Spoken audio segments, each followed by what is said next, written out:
So good morning, everybody. Welcome to today's webinar. Yeah, I'm Gang Tao, CTO and co-founder of Timeplus. I will be hosting today's webinar.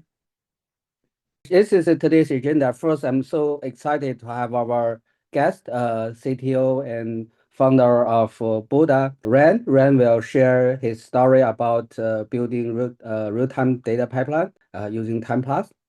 And then as follow-up, we have a demo from our chief architect, Chen, about real-time resilient pipelines. And then we will have some feature update from Chen as well about the new features in Timeplus Enterprise. And finally, we will have some wrap up. And if you have questions, we will have some Q&A. Feel free to ask your questions. First, give you a quick introduction about Timeplus. And Timeplus is a unified streaming CQ platform, build a real-time streaming pipeline for performant and efficient all in one single binary. The Timeplus is a platform that helps you to work with your data in real time with SQL, right? So the language you already know, instead of building a complex system with many different tools, so everything runs in one single package. And you can connect all your favorite data sources like Kafka, database, cloud storage, and process your data as it flows through and send the result to whatever you need. And the best part is you can just use regular SQL command to build a real data applications, pipeline, create alert, analysis your data, or you don't have to learn some new language. It's just SQL. It's super simple. And Timeplus has been trusted by those companies across different industry like finance, gaming, e-commerce, and energy, right, to handle the most important data processing need. And we will see in today's customer story from Buhta and how they use Timeplus to solve their real business challenges. So let me introduce our guest, Rauan. And Rauan is the CTO and co-founder of Buhta, a financial services company based in Kazakhstan. Currently, he's building the system at the intersection of accounting, payments, and finance. Rauan is really a hardcore engineer. I really enjoying the talk with him, and he's passionate about distributed systems, data engineer, functional programming, and he is now excited to exploring the real-time streaming processing. And now, welcome, Rauan, and let's hear his stories. So, Rauan, I hand over to you. Hi, thank you for having me. Buhta is a sort of a digital ecosystem and a platform for businesses where they handle their day-to-day business needs, like, for example, handling sales, and they usually need like cash registers to issue receipts. And we also do like document processing for them, for example, for invoicing, for dealing with like source documents and stuff like that. And then like tax calculation, tax reporting, payroll, payments, etc., etc. So basically all the things that businesses need to interact with customers, governments, like regulation technologies, and with their own employees or their counterparties. So that's our story. Yeah, so Ryan, just a real quick, so may I ask what kind of so why do you choose Timeplus as your business backend, and so there's a lot of other systems there, and what kind of challenges are there you have running into, and finally choose Timeplus? So we before like adopting Timeplus, we had like as everyone, the usual, for example, batching systems or like cron scripts that would deal with some like periodic pipelines. But lately, like for the last like 3 or 4 years, we started noticing that this trend about real-time stream processing, starting with, I think it was Kafka streaming or KSQL. But at the time when we started considering a real-time stream processing, There was Materialized. I believe we tried Materialized, but at the time it was strictly memory only, so it didn't pick up much adoption with us. I think Rising Wave is also a good option, but ultimately we opted for Timeplus, which we thought aligned best with our goals. I see. Specifically, do you have any technical points regarding the Timeplus, regarding what kind of features and the consideration there? Just curious about that, yeah.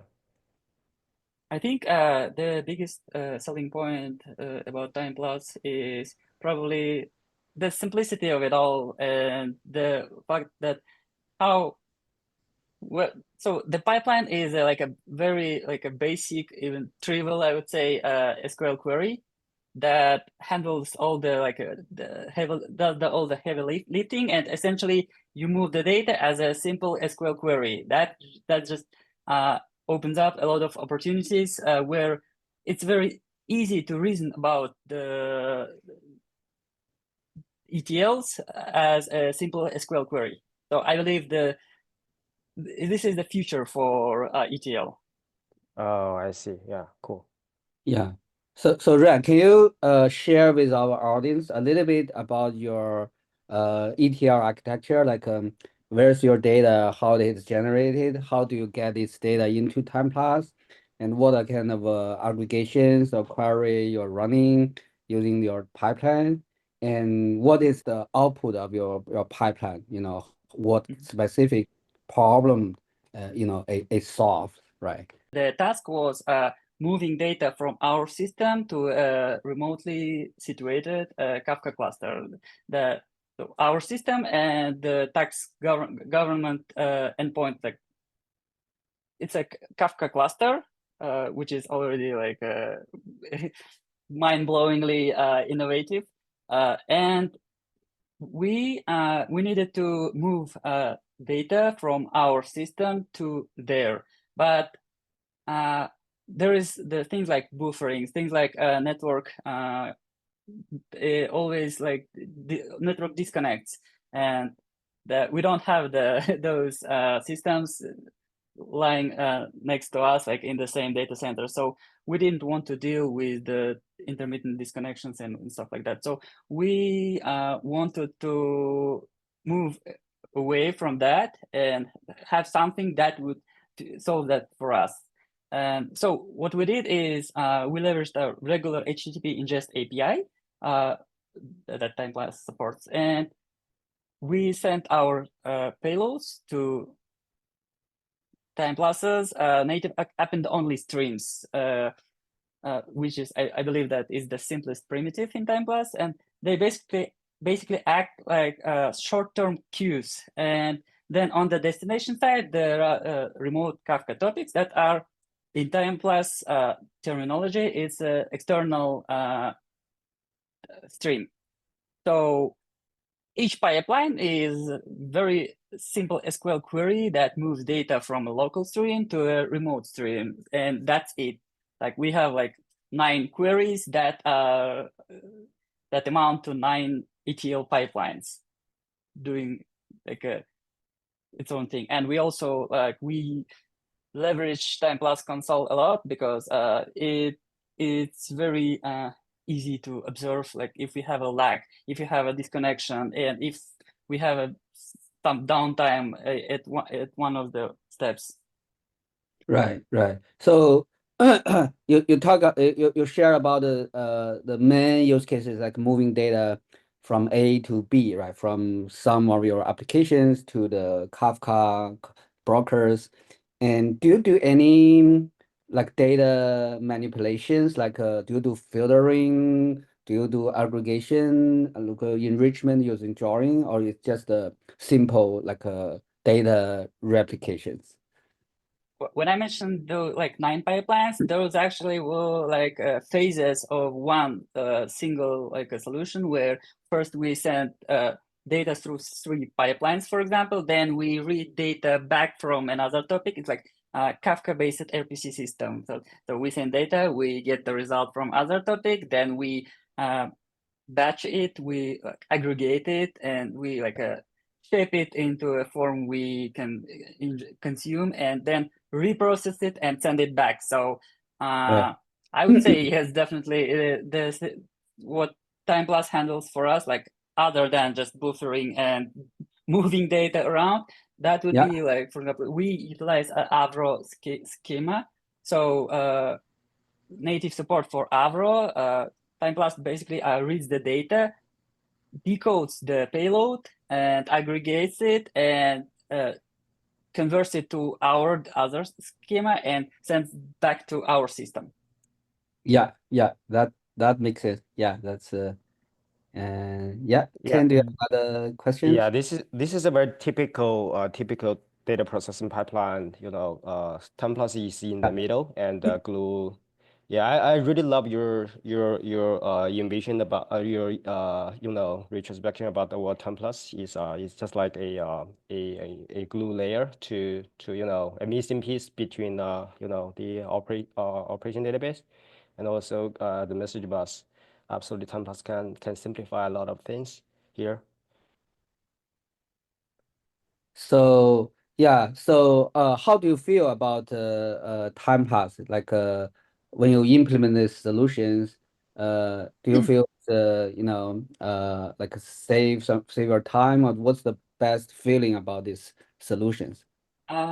This ETL thing, like I think someone from the team mentioned that it was like a low hanging fruit for us to start adopting Timeplus, because our main vision was to build our event-driven architecture and have Timeplus to be a sort of like a first waypoint on our events ingest, from which all other applications are fed. So for example, we ingest all of our events through our ingest API to Timeplus, and from there, the bunch of ETLs, bunch of materialized views that aggregate the data, like all those periodic events and batching and windowing stuff happens, and then that data is moved elsewhere. So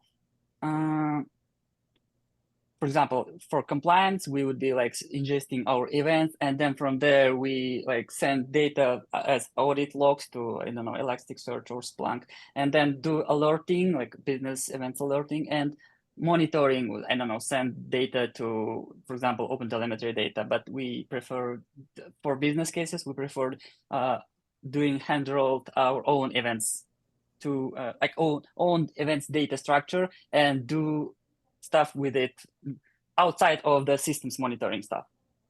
Yeah, So exactly. Yeah, I think I totally agree with Ryan about the event-driven architecture. Because in the past, it's still a lot of the application and system are still driven by human, right? The trigger is human. So I want to analyze this. I want to process that.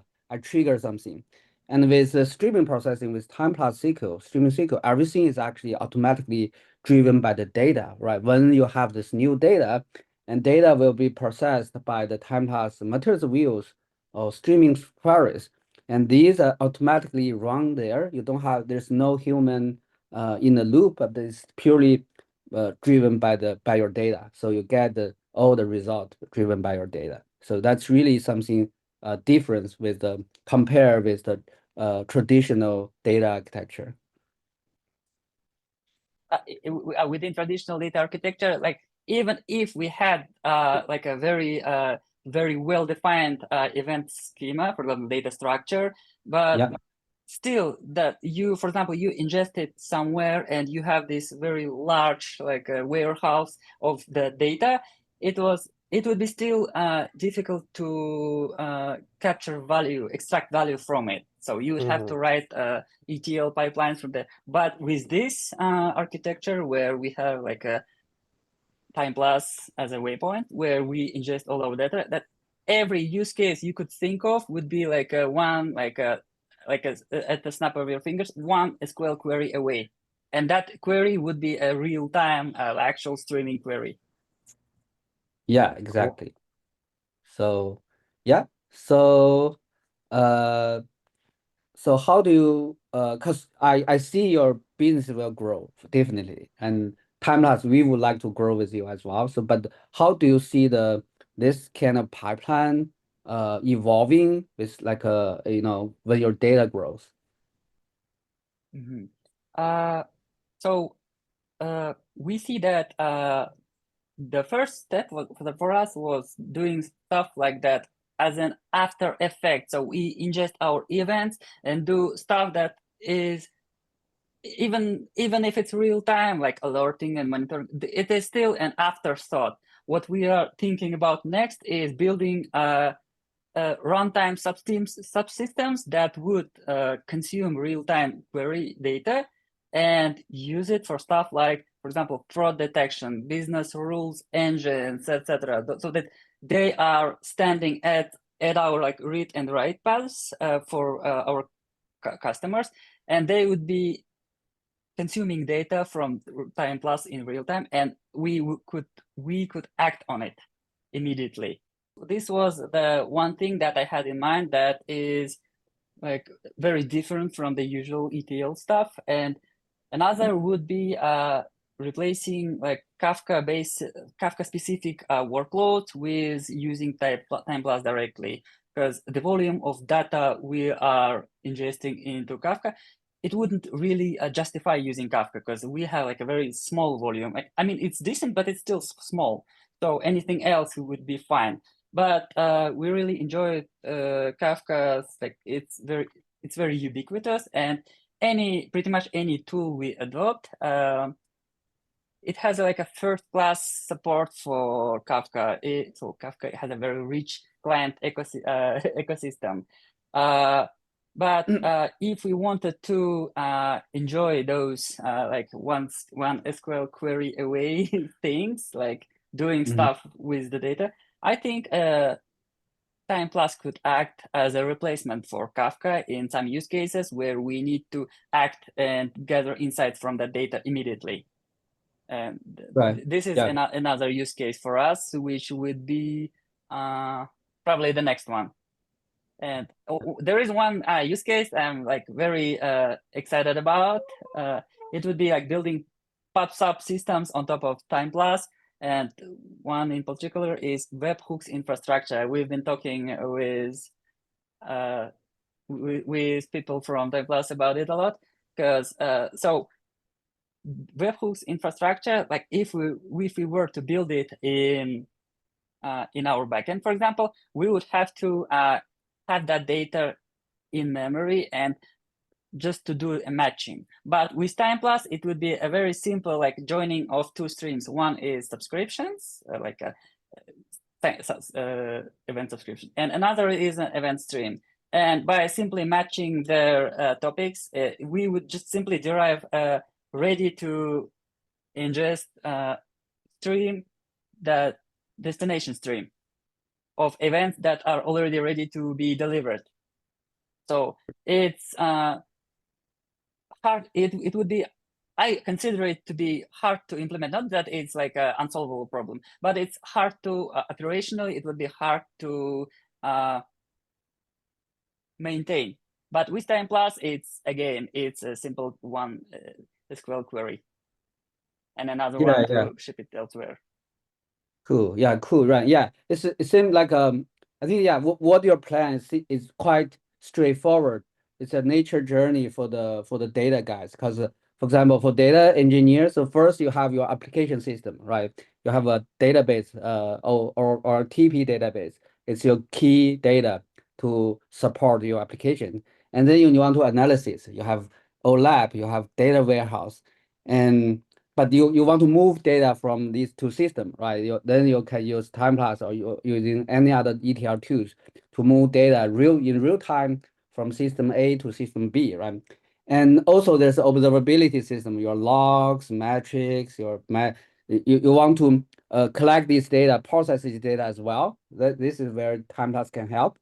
And then like analysis, like traditional OLAP, you ask the question about what happening in the past, because all your data is historical data. And now with Timeplus, you actually can answer the question, say, hey, what's happening now? Because we have the real-time data, that give you all the latest data. So you ask a question about what's happening now. And as you mentioned, you want to do the fraud detection, you want to do the prediction, right? That's the next one. So what's happening in the future, right? That's also time related. So that's the user journey you want to do with all your data, right? So, but Timeplus can help you do some of these, solve some of these questions, some of these problems, right? And you are talking about you want to explore the other opportunities building on top of Timeplus. That's great. I will be happy to support you, right? Work with you on this innovation. Yeah. Thank you. I would also add that from business, and I'm passionate about technical stuff, but as a CTO, I would also have to consider business aspects of it. Exactly. And I would say that, for example, each point that you mentioned, for example, moving from A to B, it would involve like doing stuff to data, like transforming, filtering, and stuff. And most of the times, to do that, you would have to build a separate, write an actual code. For example, I don't know, in Flink or stuff in other stuff. Like I would say traditional, but it's not traditional. But I think it's getting outdated. That you would actually have to write code that deals with that. But with real-time stream processing, where you have pretty even if data is not well defined and well structured, there is like I believe you have like in the pipeline some features like JSON encoding, decoding, and those would help dealing with all those things that would require custom bespoke codes.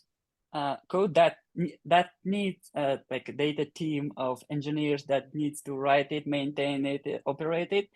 Here it would be again, it all would come down to a simple SQL query. Probably not very simple, but still it would be much easier to maintain that than a separate, even if it's a piece of code within a separate project or running system. Yeah, I totally agree with you. Totally. So Ken, do you have any other questions to Ren? Yeah, so thank you so much, Ryan. Super excited, and also really appreciate your constructive feedback regarding the product, and we are really looking forward for the next milestone for your use cases. So first thing, I would do a quick demo regarding the Timeplus cluster resiliency. So since everything failed, and also just like Rauan mentioned. So they rely on the resiliency of the pipeline, and also the fault tolerance of the pipeline, and also in the meanwhile, so we introduce a new concept in Timeplus core engine. We call it alert. So when you incrementally act on your time streaming data in real time incrementally, and user really love to see if there is something wrong happen, for example, fraud detection or infrastructure monitoring, operation monitoring. So all of this stuff is very, very important to our users. So users do not need to periodically query your warehouse, since that when the data is in motion, so we already have the insights already.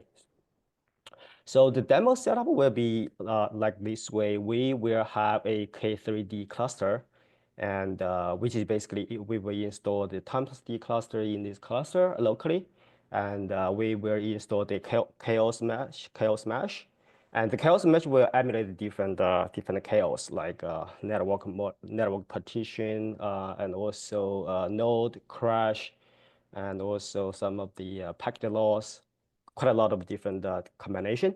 And also in the Kubernetes, this is just like a local mini Kubernetes setup. We have a load balancer in front of the database of the Timeplus core engine. So, and also we have data generating ingesting data to the whole cluster. So during the chaos mesh, we will see the data generation. The data generator will continue ingesting the data. Sometimes it fail because of the chaos mesh, but during the retry, it will basically recover very, very quickly. And also we have a Timeplus console pointing to the Timeplus cluster. So using Timeplus console, we will also do the whole cluster monitoring and regarding the data replication, also cluster healthy status. Timeplus console is really the go-to tool for our customer to troubleshooting the Timeplus cluster regarding the Materialized View pipeline, regarding the data replication, and also for the checkpointing and all these kind of nitty-gritty details status in Timeplus console. And also the other things I like to demo after the chaos mesh, we will demo basically to emulate one of the Timeplus D node crashed, and we create some of the alerts in the Timeplus D, which is a new development feature, and the ones that which is basically monitoring the Timeplus D if there's any node is offline, and if there's any node offline, we're basically tricking the Python UDF, which can using the Slack, call Slack by using Slack as Python SDK and posting the alert to the Slack. So in the chaos mesh, today we will emulate some of them. So for example, we will kill the Kubernetes port. We will emulate network partition, packet loss, packet corruption, and network delay. Yeah, and also we have some others, many others, chaos mesh. So we won't cover network bandwidth and time fault. But it's already open source. The user can really quickly to try all of the chaos mesh by themselves. Okay, so we will create the K3D cluster, and it is a 4 GB of each of node, but everything is my single local host locally in my laptop. And this is all the emulation of the Kubernetes cluster. And we install Timeplus cluster by using Helm chart real quick, and also all of the Timeplus cluster is up and running. And we basically here we like to validate the load balancer so this basically the node ID, and also this is timestamp. So we are issuing the query to the whole cluster through the load balancer. So the load ID should be changed because of the query will be load balanced to different nodes automatically. But the load balancer, this is 1. And it will basically change it to 3, 1, 2, 3. So it basically the load balancer is working. And we'll check the cluster real quick. Cluster, we have 3 node cluster all online. And this is some of the cluster detail, which is very handy in Timeplus console as well. We create the chaos mesh by using the Helm chart, install the all of the chaos ports, and wait for the chaos Kubernetes port up and running. Yes, all up and running. And then we basically create the data loader as well. So we load in the data metrics, and in the status we will see a lot of different very detailed stuff regarding the commit sequence number, apply sequence number. There's a lot of very detailed information. But when things really happen, or there's something wrong happen, we will go to this page from time to time. And also we have the replication status. For example, replication, the next sequence number will be we will replicate to the whole cluster, and also the replicate SN will be basically checking if there's any replication lag. So everything is fine right now because we do not exercise the chaos mesh yet. So replication is up and running, and node 3 is the leader as for now. So we will try some of the emulate the port here, kill the ports. So port here, so on the line we have the data generation, basically still generating the data, and we have the port crashing.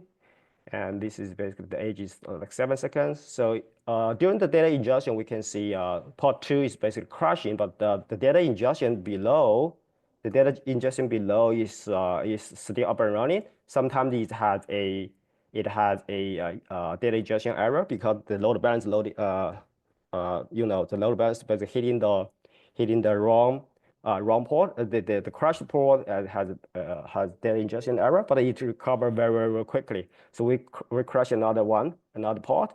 We have some of the ingestion failure, and it recover automatically very quickly. Since the EPS is not dropping down too much, and also the data replication is up and running as well. So see the sequence number there is basically identical across the cluster.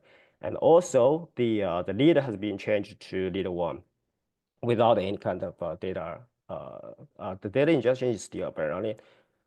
So we remove that one, and the leader is 1. So the next one we would like to exercise is the network partition. So what we like to do is basically partition the network between the leader and the follower. So here right now the leader is node 1, and the follower is node 2 and node 3. Data replication right now is it looks fine, and we will change the network partition from, so this is the network partition chaos mesh. So we will basically change this Timeplus D2 right now, change back to Timeplus D0 because it's node 1 to a node 1 to node 2 to emulate the network partition. Node 1, node 2, 0 is 1, 2 is 1, 0 is node 1 actually. So after we do emulate the network partition, we will clearly see, since that we have partition away the network, partition away the node 2, we can see the leader cannot replicate the data to node 2 because there is a network issue there. So we will see the replicated sequence number is falling behind a lot, and if the network partition is keep going, the replication sequence number lagging, the replicated data lagging will be keep increasing, and also the in-flight message is 128, which is the in-memory replication buffer. So it's basically full. It means that you cannot drain the replication buffer internally, and this much data buffer in the memory, 128 records buffered in the memory, and the replication lagging will be keep increasing because the network partition is still there. Let's remove the network partition, and things will be recovered automatically. Data ingestion still keep on going. Node 2 is still in probe, and the system is trying to recover the whole consensus, the whole replication router group. And right now everything is up and running as well, and also everything is replicated without any problem. So the next one will be the packet loss, which is emulating the 10%. I think it's 10% of packet loss. So we will see the EPS will drop quite a bit because of the packet loss. They need to, and also the data ingestion will be some of the data ingestion will have error. Same thing. So since the network is basically the randomly dropping the packet loss, and the data ingestion EPS drop a lot from several hundred 50,000 to like several hundred, and also thousands of the EPS. So we delete the packet loss, apply the packet corruption. Packet corruption is different because it's a TCP/IP level data corruption. Packet corruption and the TCP/IP will recover that as well. And also Timeplus is basically email from the data packet corruption. The replication is up and running without any problem, and the EPS, the ingest EPS drop a lot for sure because the packet loss. They need a lot of retry in TCP layer. The EPS right now is like for 2000. So if everything works, basically it's like 50,000. And also sometimes the router group, router consensus, router group cannot probe to cannot talk to the peer in a timely way. There may be some of the prober message as well, and data ingestions keep on running. We delete that one.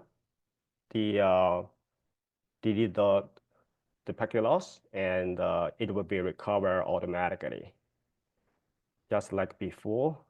So let's wait a little bit.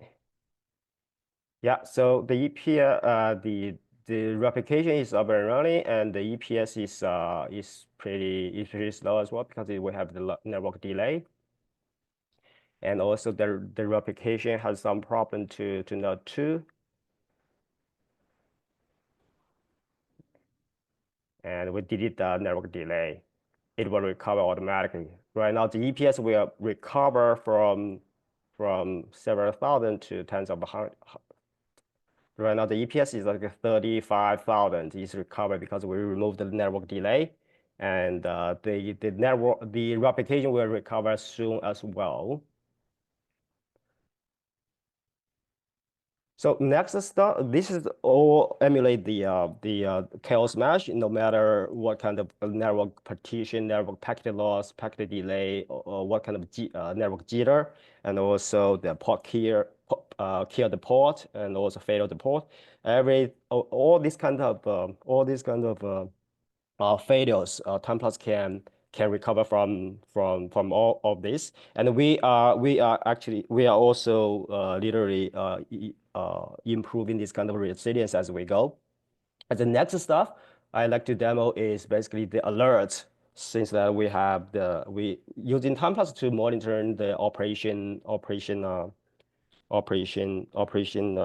tasks. So for example, if there's any CPU utilization anomaly or any kind of fraud detection anomaly, and also the the node offline, these kind of events, they can use right now. User can using the alerts to trigger something. So we copy all of the alert scripts.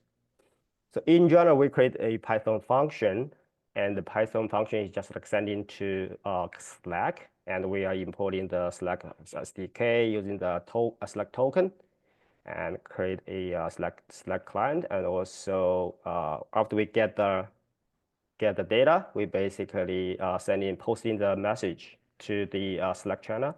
And also we have the node status. It's just like a stream. Where everything happens, you can push sending the data to anomaly data to the node status. And in the most important one could be the alert. Yeah, which requires some of the explanation. So we create the alert, and also with batch. So for example, if you have lots of alerts filed and we'd like to batch them together, we have also have the alert suppression by using limit. And the most interesting one could be the bounding to a select if there's anything I think if there's anything wrong with if there's any data in the node status stream, for example, because it's a streaming query, is incrementally examine the data on the fly. If there's any status which is not online, posting the message to the Slack channel by using a Python script. So we create the Python UDL first, and we create since we already have the node status, we create the alerts. It's up and running, and we can emulate the crashing a pod, a Kubernetes pod. Go to the cluster, everything is running as well regarding the stats. We are just monitoring our own cluster if there's any, and the Slack channel has no message right now. So we emulated the pod 2. Pod 2 is node 3. Pod 2 is node 3 because Kubernetes is starting from 0. Yeah, pod 2 is offline because we kill it, and we can see the alert has fired, and in the continuous way. And this is the cluster. This is the cluster name, and also this is the cluster name, and this is in the array. This is a node number. So when the system recover from the failure, and there's no new alerts. Okay, this concludes about my demo today. Really cool stuff regarding by using one single platform. A user can do a lot of different things that they have right now. They have the stream, pub and sub, and they have They have the materialized view pipeline, do all different computation, anomaly detection, or if they like to monitor everything anomaly, they can do that computation as well. And they can send the anomaly to a target stream, and using the Timeplus alert, monitoring the target stream if there's any anomaly events, and trigger the Python script, which can interact with the outside world by sending an email, sending a Slack channel, do whatever they like to do. So we have quite a lot of different new stuff in Timeplus Enterprise in the latest preview build. In every single month, we have more things. So as we do. So to recap a little bit, in June we have the alert support which I just demoed it. And also we have the MongoDB external table, which is new stuff asked by our customer. We have the SQL AODF, and also stream join enhancement and mutable stream enhancement or JSON stuff, and system resilience and performance enhancement. In July, we have another very big one. As planned, we have scheduled job. The user can create a scheduled job to do the ad hoc task, and there's a lot of opens up a lot of user cases. So for example, talking to your agentic workflow, or you can trigger different miscellaneous tasks. User do not need to create another Python script or using a Python script or using a cron job on their own. They can use Timeplus to schedule the job. And also we have other big improvement regarding the lightweight updates for append-only stream. So updates is really not quite performant right now because it's columnized data. And also we have the materialized view auto rebalance, which is a frequently asked feature because as time goes, the workload balance, the leader balance in the whole cluster will break. For example, during the upgrade, and we will do the automatically rebalance the leadership across the cluster to make the workload evenly on each of the node, and we will do further performance enhancement and also system resilience improvements. So alert, just as we demoed, is a new stuff. And the task workflow will be the next one we will tackle in next month. So alert DDL, we can create an alert, replace alert and alert name, and we can do batching, we can do limit and call a Python script, and also bound to a streaming query. So batching the alerts, event to better throughput, and also we can suppress the alert if the alerts are too many in a consecutive way. So alert workflow is just like I mentioned, we can using a stream bound to a streaming query. The streaming query can examine to your Timeplus stream or a external stream like Kafka topic. If there's any anomaly things happening there, yeah, we can create the materialized view to calculate the anomaly data and send into the target Timeplus stream or a external Kafka topic. And the streaming query, basically everything the streaming query emits return something. The Python will trigger the Timeplus UDF to interact with the external system. So MongoDB, this is the new stuff. Very powerful and very cool. So lot of use cases there. So user can create a external table pointing to MongoDB, and we can then to insert data to MongoDB and acquire the data to MongoDB. This open another use cases like so for example doing the bi-directional lookup. Timeplus is Timeplus on the left-hand side, the Timeplus stream, and on the right-hand side, Timeplus table, MongoDB table. We will do the enrichment with MongoDB like collections or key values. And also MongoDB is JSON documents. So Timeplus JSON type is really built for this kind of use case. They can load the MongoDB's data and insert into Timeplus without any kind of modification. Because Timeplus JSON type is basically can dynamically adjust the data type, automatically parsing the subcolumns or data type according to the JSON specification. So SQL UDF, right now user can create a SQL UDF. We have Python UDF, we have JavaScript UDF, remote UDF, executable UDF, and UDF is the new addition. A UDF can bound to a Lambda function as for now. They can pretty simple as for now. New join type. This is something requested from Ryan as well. So for example, right now user can have a Cartesian join. We call for every single left stream, we can join the right-hand side data. Every cross join. It's just like they have two join modes. This is basically a stream. This is a table. This is a stream. This is a table. In this one, this join mode, right-hand side is static. It's just like I load that data to a right side cache data in memory, and using all the left side to cross join or Cartesian join to every single row on the right-hand side. The right-hand side is static. It's that snapshot. It won't change. But the second one will be a little bit more dynamic. The left-hand side is a stream. The right-hand side is a mutable stream, for example, or right-hand KB stream, we support that as well. So right-hand side will be dynamic. For example, if you have data changes on the right-hand side, we will always join the latest data. I think most of the time this is something you'd like to have. And the left stream is a panel stream or any kind of event stream flows from the left stream, and for every single one, join the right-hand side data, fresh data.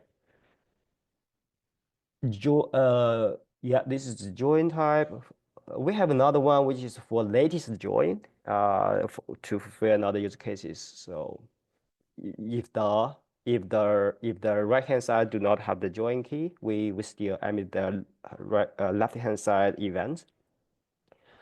Mutable streaming enhancement. So this is regarding the secondary index maintenance. Sometimes users like to rebuild the secondary index. They can clear the index by using the secondary index ID or secondary index name, or they can also rebuild the secondary index if there's something wrong. So for example, there's some bug there or some other stuff, or system reboots, or there's some of the discrepancy between the secondary index or against their source data, raw data. They can have this tool, a system auto tool to rebuild the secondary index. New JSON function. This is something really interesting and also very, very powerful. One of our users basically asked, can we merge the different JSON documents, merge them together to form a big JSON? So in this example, we have 3 JSON key and value, and we merge them together. So, and also the later key will override the previous key. For example, we have key A, and which is value 1, because this is the only key in this parameters. So we keep this as it is. But for the name, we have 3 different names, and the last one will override the previous 2 one. And user can specify a variadic parameters in this JSON merge patch. The next one with JSON array length, pretty simple. UUID 7, which is also requested by Ryan. And I'd like to mention that UUID 7 is basically encoded the timestamp, the current timestamp in the UUID, and also there's a specification which is not feature approved, but is a proposal regarding the UUID 7 layout. But in general, which can be very, very powerful. So in this case, I'd like to mention a little bit more. So for example, in this select, we have 3 UUID 7 function, but the first 2 has the same signature, right? So because Timeplus has an optimization, they actually calculate once UUID 7, UUID 7, because they have the same signature. We are using the AST as a hash to if we like to recalculate something, because they are the same, they are identical. So they calculate the same, they calculate once and reuse twice. So this is exactly why they have the same UUID. But for the next 2, because they have different signature 1 and 2, and that will be differentiated to the previous one, and they will calculate separately. We have different UUIDs, so that way user can control the parameters 1 and 2 actually doesn't matter, doesn't impact the UUID generation. It's just like a workaround for the optimization. So in that way, if user like using use several UUID in the same query, they can do like using this trick to calculate different UUIDs. Some of the miscellaneous performance enhancement, like external multiple stream performance enhancement to ingest to external stream. So we have quite a lot of like 200 to 100x performance enhancement if we enter to a Kafka topic right now, because previously we have some of the efficiency problem. Global aggregation, we have another performance enhancement as well. Right now, it's more consistent. So regarding the JSON ingest of the JSON stream by using JSON type columns, so we have 2x memory efficiency improvement as well. Regarding the query processing, the last one, so right now, if you are querying the primary key and if you have multi-shards, for example, you have 8 shards multiple stream and you are queried against the primary key, we will skip the other shards because from the primary key we know which shard will hold the data, and we will skip we won't even point to look up other shard. That will be speed up a lot of query latency. Okay, this is all from us. Thank you so much. And if there's any question, please let us know. Yeah. Thank you, Ken. Thank you for the update, and thank very much for Ren to join us today to share his wonderful stories. And if you have any questions, we don't have time for the Q&A sessions, but feel free to pin us in the Slack or in other channels. And thank you very much. Thank you. Thank you for Yeah. having me. See you next time. Thank you, Ryan. Thank you. Bye.